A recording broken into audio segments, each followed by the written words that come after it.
Hello everybody and welcome back to the channel. It's me, Johnny Marsden, and in today's video I'm going to tell you 3 of the best ways to get in touch with landlords directly. If you're new here, let me give you a brief introduction to me. I've been investing in property now for just shy of 15 years. I bought my first HMO back in 2011. I pretty much learned everything there was to learn about property investment by that point, or so I thought. A lot went wrong, put it that way, but it propelled me to be able to get involved with flip projects, buy-to-lets, lease extensions, land sales, and more recently I've been heavily involved in social housing and rent to social housing. I make these videos largely in answer to investor questions and hoping that these investor questions will relate to the wider public. So far so good, and it seems to be going pretty well, and hopefully I am giving some value back. I also make these videos so people have the opportunity to work with me. If you would like to work with me, or at least figure out whether or not we can work together, just click the link below. You can download a PDF that explains how I work, also how rent to social housing works, and after that we can book in a free, no obligation 20-minute discovery call to see if we can work together. Now, with all that said, let's get back into the video. Direct to vendor deals. How do you find them, and what are the best ways of getting in touch with vendors directly? It seems a little bit like it's the holy grail of property sourcing, that everybody wants an off-market direct to vendor deal. In truth, I think it's about 88% or 90% of deals come through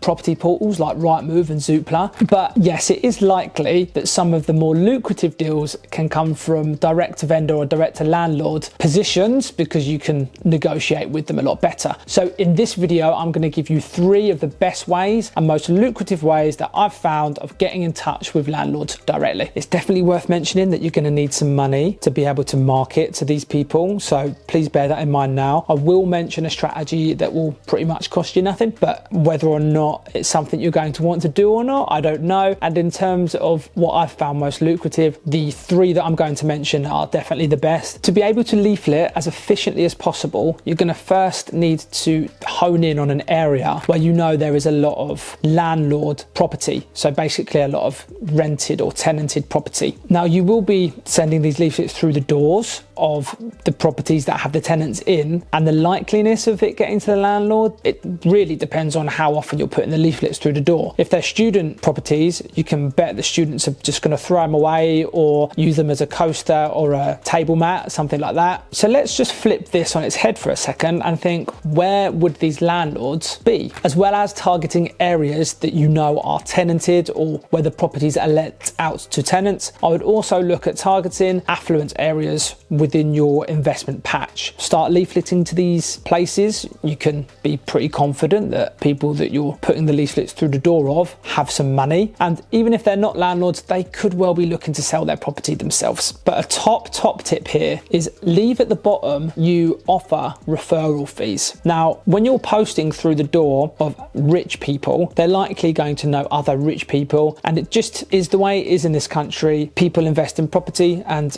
a lot of people have made their wealth through property, so you're in the right circle at this point. If you're offering referral fees, it's likely that someone's going to know a landlord along the way, and you might get a phone call, or these people might pass your details on to one of their landlord friends. Now, depending on how much it's going to cost you to produce these leaflets and market them, and how often you're going to circulate them around the areas, will depend on how many landlords you think you're going to need to contact. Leafleting is quite an old school way of contacting landlords, but also it's still relatively low cost way of doing it too. If you can find somewhere that will produce the leaflets for you, and then you can go and drop the leaflets or post the leaflets yourself, you can keep finances at a low, and you just really need one landlord to get in touch that's got a small portfolio to give you multiple deals or multiple options of making a deal work. Number 2, DTV letters. That's direct to vendor letters. You are able, from the comfort of your own home, to type out as many letters as you want and send them directly addressed to landlords. Particularly when it comes to HMOs, you can download your property investment area's HMO register, and they may have the names and addresses of the HMO licensees, so the people that are taking out the HMO license, as well as the actual property address, i.e. the HMO. They can often have the correspondence address on there as well. I would check that you're not not violating any sort of GDPR regulations here, but as far as I know, when it's a business to business transaction, you're not in any sort of violation there. You can also use the land registry website to search for property information and download the land registry title, which will give you a person's full name and address. If you've walked past a property before and you're a bit too scared to knock on it yourself, but you want to be able to get in touch with the person that owns it, go on land registry, type in their details, download the title registry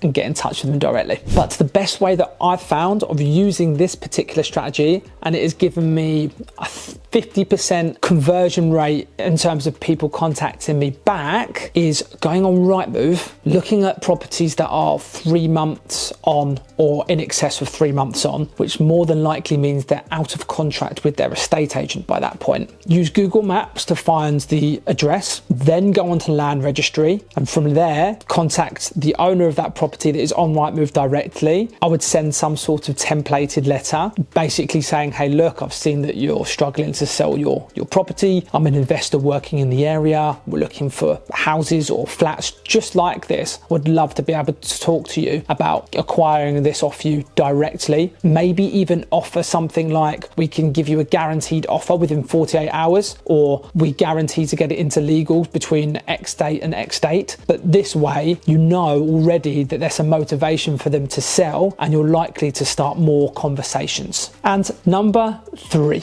Now this one is free and probably the easiest one to arrange. Genuinely, I hardly ever see anybody talk about this way of connecting with landlords, so I'm giving you a little bit of sauce here. What you want to do is talk with as many local, independent letting agents as possible. Now you're thinking, Johnny, why are you telling me to get in touch with letting agents? I'm looking to purchase property, not rent it out. Let me come back to you with this. Who is the first company, or who are the first people to find out when a landlord is selling their property, or when a landlord is looking to get rid of their portfolio? It's not estate agents, it's letting agents. You can bet that a landlord that has a portfolio has a letting agent that's looking after all of, if not just the majority of that portfolio. So when they decide to not renew their AST, or when they decide that multiple tenancy agreements are not going to be renewed, the letting agent is the first company or the first people to know about this. You can contact your local letting agency, be completely open and honest with them, and say, hey, look, I'm trying to acquire X amount of properties over the next 6 to 9 months. I want to be able to use reputable and reliable letting agent. I've seen you guys are local. I'm local too, or I invest local too, and I would love to be able to use you to let my properties out. How does that sound? No one's going to turn down some free business like that. From there, you can say, something I was thinking, really what I'd like to do is acquire or take over some portfolios. Could you let me know when you get whiff of a landlord getting rid of some or all of their portfolio? If you can have this sort of agreement with a letting agent where they're coming to you with the opportunity, first of all, it's cost you no money apart from whatever the phone bill was. And secondly, they're bringing the opportunity to you. If you can do this with a few letting agents in a few different areas, you could expect to be receiving a fair few calls from agents that know landlords are getting rid of their property. This way you'll put directly in touch with a landlord that you know is motivated, that potentially hasn't even got their property on the market yet. Okay, that's it for another video and my 3 favorite ways of getting in touch with landlords directly. If you got some value from this, please don't forget to like, comment and subscribe. Also, if you would like to work with me, just click the link below. It will give you a